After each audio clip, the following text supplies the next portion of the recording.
신앙생활의 가장 기본은 구원의 확신이다라고 제가 거듭해서 말씀을 드립니다. 구원의 확신 없이, 구원의 정당하고 분명한 기초가 없이 신앙생활을 한다라고 하는 것은 굉장히 위험한 일이고 또 무의미한 것이 될 수가 있습니다.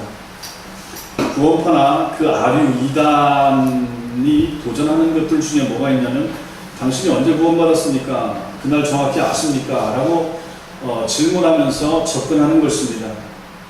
대개가 그렇듯이 우리가 구원받은 날짜를 정확하게 언제 몇 년 몇 월 며칠을 아는 사람이 많지 않을 것입니다. 그것을 기억해내지 못하면 그 사람들은 거봐라, 구원받은 것이 아직 확실치 않다라고 하면서 정확하게 어떻게 구원받은 날짜를 정확히 모를 수가 있겠느냐 공박을 하면서 자기들의 가르침을 그때부터 이제 가르치기 시작합니다. 구원에 대한 이 사람들의 이러한 접근은 분명히 잘못된 것입니다. 오늘 본문의 한편 강도가 구원받는 이 사건은 우리에게 구원에 대한 바른 개념을 가르쳐 줄 수가 있고, 또 우리가 이 시간 이 설교를 잘 들으면 아하, 이렇게 구원 문제에 대해서 접근을 하면 되겠구나 하는 것을 알게 될 것입니다. 그래서 오늘 말씀을 통해서 바른 구원관과 확실한 구원의식을 여러분과 제가 모두 가지고 사실 수 있게 되길 바랍니다. 먼저 우리는 십자가 위에 있는 두 강도를 봅니다. 오늘 본문에 나오는 이 강도가 십자가에 달려서 죽어가고 있다, 이렇게 성경이 쓰고 있습니다. 십자가라고 하는 이 사형틀은 옛날 페르시아, 지금부터 이란 지역에서부터 유래했다고 합니다. 그 당시에 오래전에 페르시아 사람들은 땅을 신성시했기 때문에 죄 지은 범죄인들을 처형할 때 땅에 발을 닿지 못하도록 나무에 매달아서 죽였다고 합니다. 이것이 전해져 내려오다가 로마가 페르시아 지역을 정복을 할 때 그 지역에 가서 봤더니 이 잔인무도한 형태를 보게 된 것입니다. 보니까 그게 참 마음에 들었어요. 그 잔인성보다는 그 경고하는 것, 경고성과 엄포성이 마음에 들었던 거죠. 봐라, 죄를 지면 이렇게 나무에 매달아서 죽인다라고 경고하는 것이 마음에 들었다 하는 얘기입니다. 그래서 그것을 로마가 수입을 해간 거죠. 페르시아의 사형법이 십자가 형틀에서 죽이는 것인데, 이것을 로마가 보고 마음에 들어서 가져가서 이제 그것을 가지고 로마는 반란한 사람들, 도주하다 잡힌 노예들, 가장 극악한 범죄자들에게 이 사형틀을 사용해서 십자가 처형을 시작했다는 것입니다. 십자가 형벌에서 사형수는 사형 원도가 먼저 내려지면 먼저 쇠나 돌이 붙어있는 가죽 채찍으로 먼저 매를 맞고 시작합니다. 옛날에 패션이라고 하는 그 영화가 있었죠. 그 영화에도 보면 예수님이 사형 원도를 받고 먼저 머리에 면류관 쓰고 얼굴도 몇 대 맞고 침뱉음 당하고 그 다음에 이제 채찍으로 무수하게 많이 맞습니다. 그래서 그 채찍에 이제 살이 튀어나오고 뼈까지 으스러지게 되는 그런 고통을 이미 십자가 형틀에 달리기 전에 채찍을 많이 맞고, 그래서 피가 낭자하고, 그리고 나서 이제 십자가 자기가 매달릴 십자가를 자기가 지고 자기가 처형 당할 장소까지 지고 올라가게 되는 것입니다. 사형수는 죄명을 기록한 판을 목에 걸고 이렇게 이제 사형 당할 곳까지 올라가는 것이었습니다. 역사가 요세푸스의 기록에 의하면 그 당시 팔레스틴 지역에 십자가 처형은 다반사였다라고 합니다. 그래서 아주 많이 잔인한 사람, 극악한 사람을 십자가로 처형하는 것이 자주 있었다, 그 말입니다. 우리 여기 나오는 이 두 사람도 마찬가지입니다. 이 사람들은 오늘 성경은 행악자라, 나쁜 일을 많이 했던 그러한 사람으로 지금 기록하고 있는 것입니다. 이 사람들은 단순한 범죄자가 아니라 사형을 언도받을 만큼 큰 중죄를 저지른 그런 범법자들이었습니다. 단순한 강도를 십자가에 죽인 일은 극히 드물었기 때문에 아마 이 사람들은 로마의 반란을 일으킨 열심당원이었든지 아니면 아주 극악한 죄를 저질러서 사형 언도를 받을 수밖에 없었던 그러한 경우에 해당되든지 하여튼 이랬을 것입니다. 어쨌든 누가가 오늘 이것을 기록하고 있는 것은 이러한 가장 사악한 이 죄인들조차도 예수를 믿을 때 구원에 이룰 수 있다 하는 것을 보여주면서 이방인 독자들까지도 구원에 이룰 수 있다는 가능성을 보여주기 위해서 이것을 기도한 것으로 우리는 그렇게 알 수가 있는 것입니다. 아무튼 이 사람들은 행악자였습니다. 근데 이 사람들은 오늘 성경에 보니까 예수를 비방했다 이렇게 말을 해주고 있습니다. 예수를 비방했다. 달린 행악자 중 하나는 비방하여 이르되 하면서 39절에서 말을 합니다. 여기 비방하다라고 하는 것은 헐뜯다, 모독하다 이런 뜻입니다. 신성한 것에 마땅히 돌려야 될 그러한 것들을 안 하고 거부하고 의도적으로 욕을 하고 있는 그 내용을 말하는 것입니다. 그러니까 뭡니까? 이 행악자, 이 달려있는 강도 두 사람이 여기 지금 한 명이 나오는데 두 사람이 처음부터 같이 예수님을 비방한 것입니다. 양편의 십자가에 못 박히고 가운데 예수님이 계시고 이 두 강도가 다 예수님을 공격하면서 예수님을 욕을 하고 조롱하고 놀렸다 그 말입니다.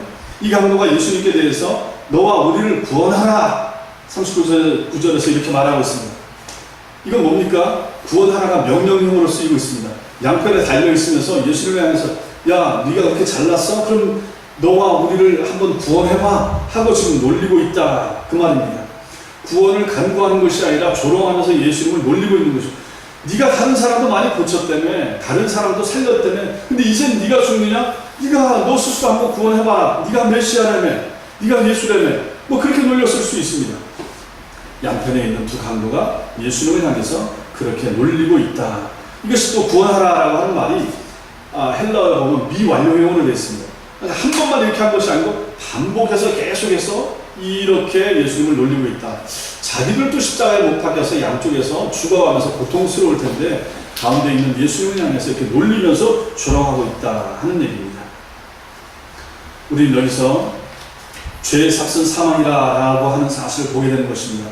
이 두 명의 강도는 죽어야만 됩니다. 죄를 졌습니다. 로마의 법을 어겼습니다. 그래서 죽습니다. 반드시 죽습니다. 죄 때문에 고통하다가 죽어가는 그러한 이 죄인들의 모습 속에서 우리는 우리 자신의 모습을 봐야 되는 것입니다. 결국 오늘 성경이 우리에게 보여주고자 하는 것은 우리도 이 양편에 달려있는 강도 같은 똑같은 사람들이라 하는 것을 얘기하고자 하는 것입니다. 그래서 아까 우리가 불렀던 찬송 속에서도 저 도적 같은 우리라고 하면서 우리를 묘사하는 것입니다. 여러분과 제가 지금 이렇게 앉아있지만 우리의 본질은 예수 만나기 전에 우리의 본질은 이 양편에 있는 강도하고 똑같다 하는 얘기입니다. 강도는 어떻게 됩니까? 사형선고를 받았죠. 죄의 삭은 사망이죠. 이 강도들은 반드시 죽어야만 마땅하다. 우리도 예수 만나기 전의 모습이 이렇다 하는 얘기입니다. 둘째로 우리가 여기서 보는 것은 한편 강도에게 변화가 나타난 것을 보게 됩니다. 처음에는 두 강도와 함께 비방했습니다. 옛날부터 전해 내려오는 그런 기록에 의하면 이 한편 강도 이름은 디스마스고 꾸짖는 강도 이름은 디스마스고 그 다음에 예수님을 비방한 이 강도 이름은 가이마스라 이렇게 적고 있습니다. 뭐 정확한지 아닌지는 모르지만 하여튼 그런 얘기가 전해 내려오고 있습니다.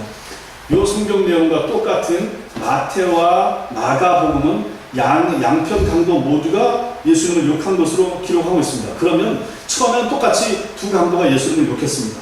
그런데 시간이 조금 지나면서 오늘 성경에 나오는 이 한편 강도의 마음이 움직이게 됐고 마음이 바뀌어진 것으로 보입니다. 한편 강도에게 변화가 나타났다 하는 얘기입니다.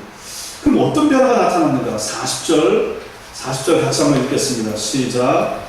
하나님은 그 사람을 부시져 이르되 내가 동일한 존재를 갖고서도 하나님을 두려워하지 아니하느냐. 동료를 향해서 비난하고 있는 것입니다. 처음엔 똑같이 비난하다가 이제 한편 강도 마음이 바뀌었습니다. 무엇이 이 한편 강도의 마음을 바뀌게 만들어지는 이유는 알 수가 없습니다. 아마 이 사람도 전에 예수님의 설교를 들었던 자이거나 예수님이 일으켰던 기적을 봤거나 또는 재판 과정에서 예수님의 말씀으로 인해서 감화를 받았거나 뭐 하여튼 이렇게 우리가 추측을 해볼 수 있습니다. 아무튼 십자가에 달려서 예수님은 오전 9시에 달리셔서 오후 3시까지 달려서 그때 돌아가셨죠. 십자가 위에서 6시간을 계시다가 돌아가신 것으로 우리 성경이 기록하고 있습니다. 그런데 그 과정에 어느 순간인가 아마 십자가에 같이 달려서 같이 십자가에서 고통당하는 그 기간 어느 순간인가 한편 강도가 마음이 바뀐 겁니다. 처음에는 같이 욕을 하다가 옆에 있는 예수님의 모습을 보면서 대꾸하지 않으시고 있는 그런 예수님의 모습에 감화를 받았을 수가 있습니다. 아무튼 이 한편 강도의 마음이 움직인 것입니다. 그럼 더 정확하게 더 깊이 들어가면 이 한편 강도가 누군가? 에베소서 1장 말씀에 따르면 이 한편 강도도 우리 장로교 교리에 의하면 택자라는 얘기입니다. 택자였기 때문에 이미 창세전에 택함 받은 자였기 때문에 마지막 죽는 순간에 마지막 죽기 얼마 전에 이 한편 강도의 마음이 움직여서 똑같이 둘이 다 달려 죽고 있는데 한편 강도, 오른편인지 왼편인지 모릅니다. 한편 강도의 마음이 바뀌어서 예수를 믿게 됐다. 그래서 왜 그렇게 된 것인가? 하나님의 창세전에 작정이 예정이 있었다. 그렇게 우리는 말할 수 있는 것입니다. 아무튼 한편 강도가 마음이 바뀌어서 하나님을, 그 옆에 있는 사람을, 예수님을 비방하는 사람을 꾸짖어서 내가 동일한 정죄를 받고서도 하나님 두려워하지 않느냐라고 하면서 꾸짖습니다. 그리고 41절에 보면 이 사람의 자기 자신을 향한 그러한 눈이 바뀌게 되는 것을 봅니다. 41절 같이 읽겠습니다. 시작. 우리는 우리가 하나님의 상당한 도움을 받는 것이니 이에 당연한 아버니와 이 사람이 행한 것을 옳지 않은 것이 없느니라. 지금 뭐라고 합니까? 자신들이 행한 것에 합당하게 보험을 받는다. 자신들이 죄 지은 것에 합당하게 우리는 죽는다. 이것을 지금 말하고 있는 것입니다. 이것이 바로 점점 온전하게 회개하는 모습의 강도의 모습을 보여주는 것입니다. 회개는 이처럼 자기 자신의 모습을 먼저 바라보는 것에서 비롯되는 것입니다.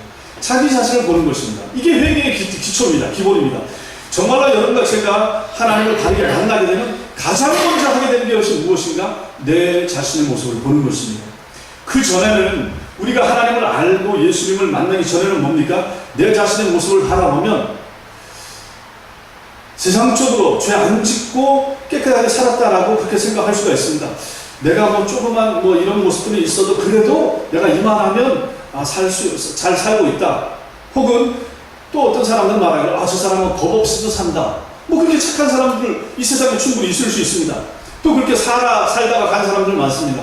우리 조상들 가운데서 그런 사람들이 있고 이 세상에도 지금 보면 착한 사람들 있습니다. 악하고 나쁜 사람들, 법이 없으면 정말 안 될 것 같은 사람들이 있지만은 뭐 법에 굳이 구애 안 받고 사는 사람들도 있을 수 있다. 산골이나 어촌에서 뭐 고기잡이 하면서 뭐 산 경작하면서 사는 사람들, 남에게 크게 해코지 안 하고 자기 거 자기가 경작해서 먹으면서 이렇게 뭐 사는 사람들 있습니다. 이런 사람들 크게 죄인이 아닐 수 있다라는 얘기입니다. 그러나 성경은 그렇게 말하지 않는다는 얘기입니다. 성경에서 우리가 하나님을 만나게 되면, 예수님을 체험하게 되면 가장 먼저 보는 것이 내 속사람의 모습을 본다라는 얘기입니다. 겉으로 보이는 이런 모습이 아니고 내 속사람의 모습을 보게 된다. 이것을 우리가 실질적으로 보게 되는 것이 어디냐면 누가복음 5장에 보면 게네사렛 호수에서 예수님을 만나는 베드로의 모습을 우리가 보게 됩니다. 말씀에 순종해서 깊은 곳에 그물을 던지라, 깊은 곳에 그물을 내렸더니 고기가 2배에 가득 차게 될 만큼 엄청나게 많이 잡혔죠. 지난밤 꼬박 새도록 고기를 한 마리도 못 잡았는데 예수님께서 한마디에서 깊은 데로 가서 그물을 던져라, 다 던져봤거든요. 그런데도 말씀에 순종해서 그물을 던졌더니 고기가 가득 잡히게 됐어요. 이때 베드로는 그 예수님을 향해서 엎드리면서 말합니다. 주여 나를 떠나소서, 나는 죄인으로소이다. 예수님이 그 사람에게 지금 말한 거 없습니다. 너 죄인이다, 너 고기 그밖에 못 잡았느냐, 이런 말 하지 않았어요. 예수님의 그 말씀에 순종해서 고기 잡힌, 엄청나게 잡힌 모습을 바라보면서 베드로는 자기 자신의 모습을 봤다는 얘기입니다. 저분은 예사뿐이 아니다 하는 것이죠. 그래서 그 앞에 엎드려서 주여라고 예수님을 부르면서 나를 떠나소서, 나는 죄인입니다. 나하고 당신은 같이 있을 그런 사람이 못 됩니다. 이렇게 말하는 것이죠. 즉 예수님을 바르게 만나게 되면 내 자신의 모습을 본다. 여러분도 마찬가지고 저도 마찬가지고 우리 아이들도 마찬가지고 하나님을 만난 사람의 가장 근본적인 변화는 내가 죄인이다 하는 것을 느끼는 것입니다. 혹시라도 우리들 가운데 이것을 아직까지도 못 느꼈다 그러면 아직 그 사람은 회심한 사람이 아닌 것입니다. 내가 죄인이다. 내가 죄인이다. 무슨 죄입니까? 하나님 안 믿는 게 죄가 되는 거죠. 가장 큰 죄죠. 예수를 불신한 것이 가장 큰 죄가 되는 것이죠. 저 같으면 중학교 2학년 때 예수 믿었으니까 중학교 2학년 될 때까지 불교 집안에서 유교 집안에서 그 전통 가운데 살아오면서 하나님 모르고 살았던 14년, 15년의 삶이 하나님 앞에서 죄가 되는 거죠. 그게 무슨 죄입니까 할지 모르지만 성경에서는 하나님 모른 채 살아오는 숨쉬는 한 순간순간을 전부 다 죄라고 하나님은 정의하시는 것입니다. 세상적으로 깨끗하게 살아오고 죄 없이 살아온 듯이 보였어도 하나님 없이 살아온 순간순간들을 하나님은 다 죄의 흔적이 인정하시고 말씀하시기 때문에 그런 것입니다. 그런데 오늘 이 한편 강도가 바뀌는 것입니다. 우리는 우리의 행한 일에 상당한 도움을 받는다라고 하면서 자기 자신의 모습을 보고 있다 그 말입니다. 그리고 이 사람이 주님을 향한 생각이 바뀌게 됩니다. 41절에서 그 생각이 이제 점점 바뀌는 것을 우리가 보게 되는 것입니다. 이 사람이 행한 것은 옳지 않은 것이 없다. 자기 자신의 죄 지은 모습을 바라보고 이 사람은 옳지 않은 것이 없다 말하죠. 즉 이게 뭡니까? 예수님은 무죄다 그 얘기죠.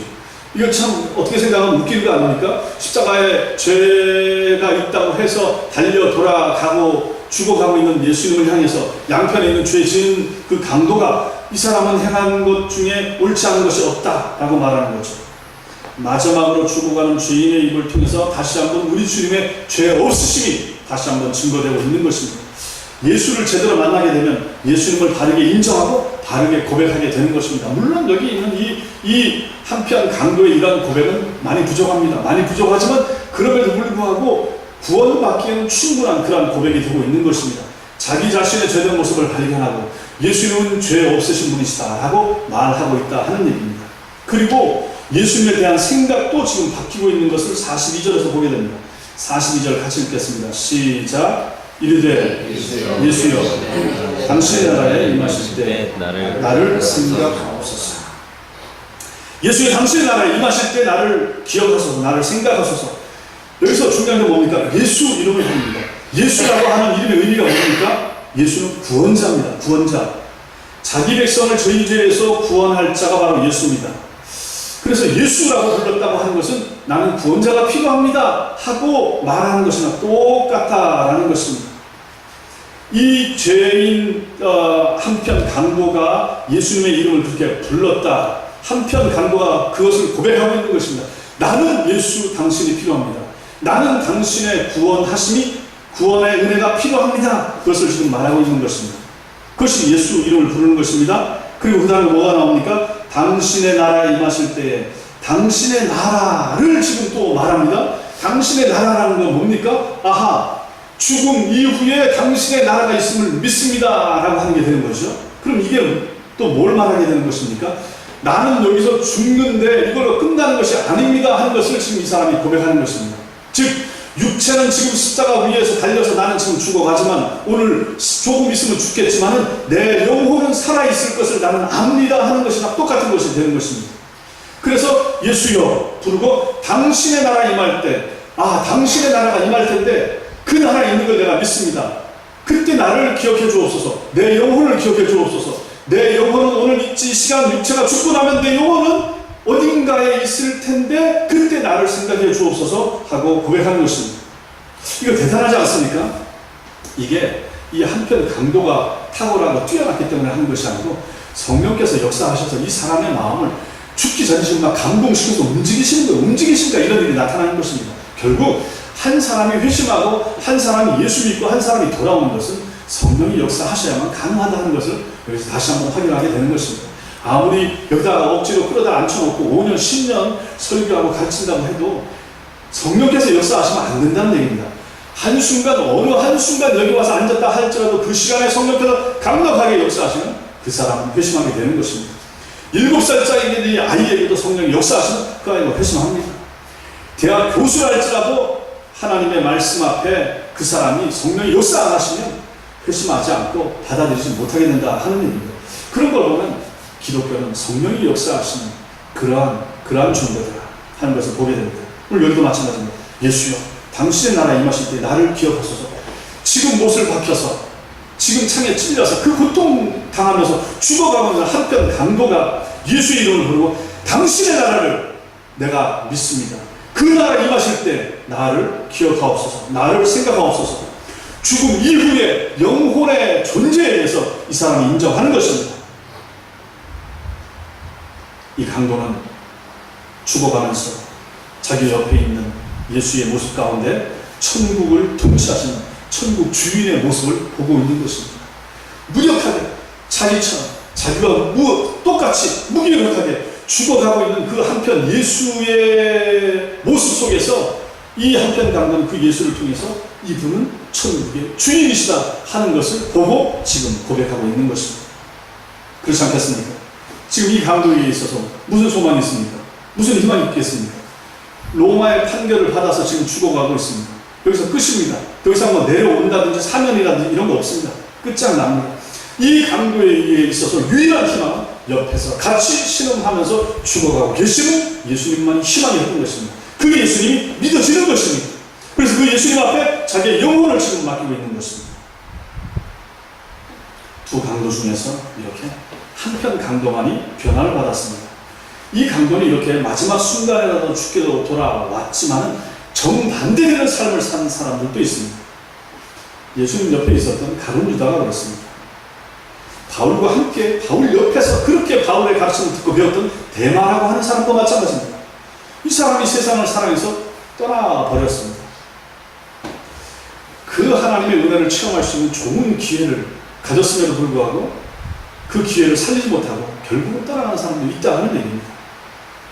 아무리 탁월하게 잘 가르치는 목사님 옆에서 잘 배웠다 할지라도 떠날 수 있는 가능성도 충분히 있는 것입니다. 이런 경우를 보면 그렇습니다. 김일성의 외삼촌 강량욱이라고 하는 사람이 있습니다. 이 사람 기독교 학교에서 교편을 찾기도 했고 신학교로 나와 목사가 되기도 했습니다. 강량욱 목사였습니다. 유명한 부흥사가 되기도 했다고 합니다. 그래서 많은 사람들을 진리의 말씀 가운데로 인도하기도 했습니다. 그런데 이 사람이 정치 목사가 되면서 권력의 눈이 어두워지고 김일성이 편에 서고 하면서 북한 교회를 말살하는 일에 앞장서는 그런 사람이 되고 말았습니다. 그래서 그의 전도를 받고 예수님을 영접한 사람들은 천국으로 들어갔는데 그들을 인도했던 이 강량욱 목사는 마지막 순간에 타락해서 영원한 지옥 불못으로 떨어진 것을 우리가 알게 됩니다. 이렇게 세상은 분명하게 둘러갈랐습니다. 회개한 한편 강도는 택자들을 대표하고 있고 회개하지 않는 다른 한편의 강도는 불택자들을 대표하고 예표하고 있습니다.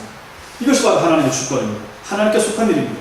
누가 하나님께로 구원받아 천당 들어갈지 누가 안 믿고 안 받고 지옥 갈지는 모릅니다. 아무튼 여러분과 저는 우리를 예수께로 불러주신 하나님 앞에 감사하셔야 될 것입니다. 이렇게 여러분과 제가 이 시간 앉아서 말씀을 가르치고 말씀을 듣고 하면서 하나님의 은혜를 받는 이 순간에 이러한 말씀들이 나를 향한 말씀이고 나를 위한 말씀이라는 사실을 여러분들이 믿으셔야 될 것입니다. 한편 강도에게 구원이 임했습니다. 이 구원은 계획된 구원입니다. 계획된 구원, 창세전에 계획이 되었던 구원입니다. 아까 말씀을 드렸습니다. 또 이 구원은 어떤 구원인가? 예수님이 주시는 구원입니다. 내가 진실로 내게 이르노니 라고 말씀하십니다. 주님께서 강도에게 친히 하신 말씀입니다. 예수께서 강도의 구원을 보장하고 확인하고 계십니다. 예수님이 이런 말 할 자격이 됩니까? 많은 사람들이 비웃는 거고 저것들 뭐 하는 거야? 저 위에서 무슨 말 주고받아? 이렇게 말할 것이고 이 땅에서도 지금도 예수 안 믿는 사람들은 이러한 말 신경도 안 씁니다. 그런 우리를 믿지 않습니까? 예수께서 죽어가는 순간에도 마지막 순간에도 그 옆에 있는 한 영혼을 사랑하시고 한 영혼을 구원하는 이 작업을 멈추지 않으시는 예수님의 모습을 우리는 본다라는 얘기입니다. 주님이 그 강도에게, 주님이 그 죄인에게 구원을 주고 계십니다. 내가 내게 이르노니 라고 말합니다. 마태복음 1장 21절에 아들을 낳으니 이름을 예수라 하라. 이런 그가 자기 백성을 저희 죄에서 구원할 자이십니다. 예수님은 자기 백성을 그들의 죄에서 구원할 분이십니다. 이 예수께서 십자가에 달려 돌아가시면서 한편 강도를 향해서 내가 오늘 내게 이르노니 내가 나와 함께 나가니 있습니다 말씀하지 않았습니까? 누가 주는 구원입니까? 구원은 누가 줍니까? 목사가 주는 것이 아니고 어떤 누가 주는 것이 아니고 조상이 주는 것이 아니고 구원은 예수님이 주시는 구원입니다. 누가복음 18장 42절에 내 믿음이 너를 구원한다. 믿음을 통해서 구원받는다. 사도행전 2장 47절에 주께서 구원받는 사람을 날마다 더하게 하십니다. 주께서 구원받는 사람을 날마다 더하게 하십니다. 사람이 아무리 뛰어난 능력을 가지고 감동을 한다고 해서 그 사람이 구원에 이르게 되는 것이 아니고 주께서 구원을 주시는 것입니다. 이 구원은 또 어떤 구원입니까? 즉시 허락된 구원입니다. 오늘 말씀에 나옵니다. 오늘 내가 진실로 내게 이르노니 오늘 내가 나와 함께 낙원에 있습니다. 오늘 즉시 허락된 구원입니다. 이건 뭡니까? 구원의 현재성을 말하는 것입니다. 구원은 오늘 말씀을 들을 때, 오늘 말씀을 배울 때, 오늘 말씀이 믿어질 때 우리가 우리의 입술로 주는 그리스도시요 살아계신 하나님의 아들입니다 라고 고백할 때 그 순간에 우리의 구원은 확인되어지고 완성되어지는 것입니다. 그래서 구원은 오늘 하는 것입니다. 그래서 구원은 뭐 세 가지 시제로 나눠서 말할 수가 있습니다. 과거적 형편으로 말한다 그러면 여러분과 저는 이미 과거에 구원받았죠. 과거 어느 날 어느 순간에 구원받았습니다. 오늘 또 내가 구원받고 있습니다. 하나님의 은혜 아래서 살아가면서 기도하는 것이 응답을 받고 오늘 또 하나님의 은총 가운데 사는 것, 이걸 확인하게 되는, 이거 구원의 현저성이라고 말할 수 있습니다. 구원의 미래성, 이게 뭡니까? 주님 오시는 날에, 아니면 우리가 생명 끝나는 날에 천당 들어가는 것, 이거 구원의 미래성이 되는 것입니다. 아무튼 구원은 오늘 입술을 고백하는 그 순간에 즉각 이루어집니다. 또 이 구원은 어떤 구원입니까? 신앙을 고백한 사람들에게만 허락되는 것입니다. 내가 오늘 내게 이르노니, 그 내가 누굽니까? 그 내가 누굽니까? 나에게 신앙을 고백한 한편 강도 너, 이렇게 되는 것입니다. 내가 오늘 내게 이르노니, 예수여 당신의 나라에 임할 때 나를 생각하옵소서, 나를 기억하옵소서라고 말한 한편 강도 너에게 내가 이르노니 말씀하십니다. 신앙을 고백한 사람만 구원에 이르게 되는 것입니다. 교회를 10년 다닌 사람만이 아니고, 장로 목사로서 섬겼던 사람에게 아니고, 헌금을 몇십억 했던 너에게 내가 구원을, 이것이 아니고, 누구든지 주의 이름을 부르는 자 구원을 얻으리라 말씀했습니다. 사람이 마음으로 믿어 위에 이르고 입으로 시인해서 구원에 이른다. 입으로 시인하는, 입으로 고백하는 그 사람에게 구원이 이른다. 또 이 구원은 어떤 구원입니까? 영원한 구원입니다. 내가 오늘 나와 함께 낙원에 있습니다. 여기 낙원, 에덴 동산을 가리킬 때도 쓰입니다.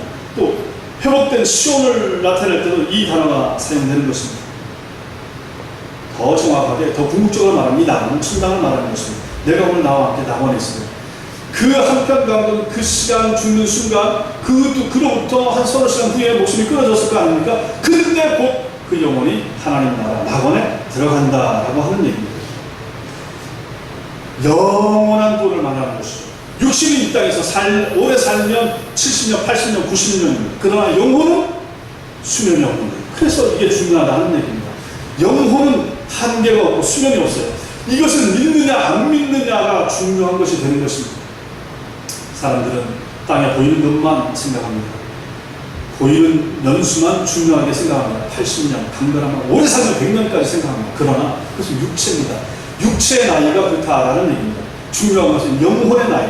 영혼은 나이가 없어요. 영혼은 물론 언제 어떻게 만들어졌는지 모릅니다. 우리에게 언제 어떻게 주어졌는지 모릅니다. 엄마 뱃속에 잉태되는 그 순간에 들어갔다라고, 잉태되는 그 순간에 하나님이 영혼을 부여하신다라고 신학자들은 생각합니다. 그러나 정확한 건 모릅니다. 몇 축제에 영혼이 들어가는지 그건 정확히 알 수는 없습니다. 그러나 모든 인생들은 다 영혼이 있습니다. 잉태되는 그 순간부터 태어날 때도 당당하게 영혼을 가지고 사는 거죠. 자, 그럼 이 영혼이 언제까지 존재합니까? 육체가 이 땅에서 죽어서 흙으로 돌아가는 그 이후에도 영혼이 존재한다는 사실입니다. 어디서 존재합니까? 두 곳입니다. 천당과 지옥입니다. 예수 믿었으면 천당 가고 안 믿었으면 지옥입니다. 여기에 다른 것을 섞을 필요가 없고 섞지도 못합니다. 하나님이 성경에서 그렇게 말씀하셨기 때문입니다. 이것은 오늘 예수님께서 한편 강도의 죽음을 통해서 명확하게 우리에게 가르쳐주고 계시는 것입니다. 내가 오늘 나와 함께 낙원에 있으리라. 그 낙원은 천당입니다. 그 낙원에 뭐가 들어갑니까? 이 강도의 육체가 들어갑니까? 아닌 것이죠. 뭐가 들어갑니까? 강도의 육체는 십자가에 남고 결국은 끌어내려서 땅에 묻어버리고 끝납니다. 뭐가 들어간단 말입니까? 강도의 영혼이 들어가는 거죠. 강도의 어떤 영혼입니까? 거듭난 영혼입니다. 중생한 영혼입니다. 언제 거듭났습니까? 언제 중생했습니까? 조금 전에 십자가 위에서 예수여 당신의 나라에 임할 때 나를 기억하옵소서 라고 했을 때, 그래서 예수께서 오늘 내가 내게 이르노니 내가 나와 함께 낙원에 있으며, 그 순간에 거듭나고 그 순간에 낙원을 보장받게 되었으며, 그 후에 서너 시간 후에 목숨이 끝났을 때 이 강도의 영혼은 천당에 들어가게 되는 것입니다. 그 천당이 어떤 천당입니까? 영원 무궁이 지속되는 천당이고, 그 천당에 여러분과 제가 들어갈 천당이 되는 것이고, 그 천당 가면 여러분과 저는 누굴 봅니까? 한편 강도를 보게 될 것입니다. 우리는 천당 가면 그 사람이 누군지 알게 될 것이라는 얘기입니다. 여러분, 이게 믿어지십니까? 이게 믿어지십니까? 이 사실이 믿어지셔야만 하는 것입니다. 사랑하는 성도 여러분, 우리는 다시 한번 우리의 구원 문제를 점검을 해봐야 됩니다. 죄 용서에 대한 해결책과 그로 인한 구원의 문제가 풀리지 않으나 우리의 신앙은 제자리 걸음에 불과할 것입니다. 그래서 이 문제가 가장 중요하다. 십자가 양편의 강도는 바로 우리 자신의 모습을 보여줍니다. 예수를 알고 신앙을 고백하기 전에 모든 인류 개개인의 모습이 바로 그 두 강도의 모습을 통해서 비춰지고 나타나는 것입니다. 우리 모두는 다 흉악한 강도와 똑같은 사람들입니다. 육신도 영혼도 죽어가고 또 죽어있는 흉악한 강도가 바로 우리 같은 사람들입니다. 강도에게는 구원이 필요합니다. 구원받지 못하면 영원한 지옥으로 가기 때문에 그런 것입니다. 이 구원은 어떤 구원입니까? 그 구원은 오직 예수로만 가능한 구원을 말하는 것입니다. 예수를 만나고 그분의 음성을 들을 때 비로소 가능해지는 구원입니다. 이 구원의 기회가 언제입니까? 설교를 들을 때입니다. 성경 말씀을 들을 때입니다. 그럴 때 이것이 가능해집니다. 그 구원은 택한 자에게만 해당되는 구원이고 무조건적인 은혜의 구원입니다. 그래서 이 구원은 내가 구원받았다, 내가 예수 믿었다 자랑할 수가 없는 것입니다. 그 하나님의 구원은 늦는 법이 없습니다. 오늘 이야기가 간 것처럼 인생의 가장 마지막 순간까지라도 하나님께서는 포기하지 않으시고 당신의 택한 영혼을 반드시 건져내시는 것입니다. 또한 이 구원은 주님 재림 전까지 우리 영혼의 구원을 가리킵니다. 그러나 주님이 오시면 그 이후는 우리의 모든 육체까지도 다 구원받을 것입니다. 우리가 살아있으면 우리 몸이 변화되어서 천당 들어갈 것이고, 여러분과 제가 죽어서 화장되든지 땅에 묻혀버리면 그 묻혀있는 무기물 가운데서도 하나님은 우리의 육체를 살려내시고 천당 가 있던 영혼을 합쳐서 영원 불사체로 만들어서 천당으로 데리고 가실 것입니다. 이 구원은 주님과 함께하는 구원이며 영원한 구원이며 낙원으로의 구원입니다. 천당에서 영원히 삽니다. 이것 때문에 교회가 존재하고 이것 때문에 목사가 있으면 이것 때문에 교회가 필요한 것이면 이 구원을 알려주기 위해서, 이 구원을 전하기 위해서 우리 열린문교회가 이 지역에서 다시 하나님의 교회 운동을 하는 것입니다. 이 구원 문제를 알려주기 위해서, 저 무지한 사람들에게 알리기 위해서 존재한다는 얘기입니다. 여러분과 저는 이것을 이미 해결받았고, 그렇다면 이 일을 또 여러분과 제가 동참하면서 저런 분들에게, 예수를 모르는 분들에게 이 구원을 알리기 위해서 애쓰고 힘써야만 하고, 이것이 바로 전도요 선교인 것입니다. 여러분과 제가 다시 한번 우리의 구원을 확신하면서 구원의 은총을 감격하고 하나님 앞에 감격적인 신앙생활 하시기를 주님의 이름으로 축원합니다. 기도하겠습니다.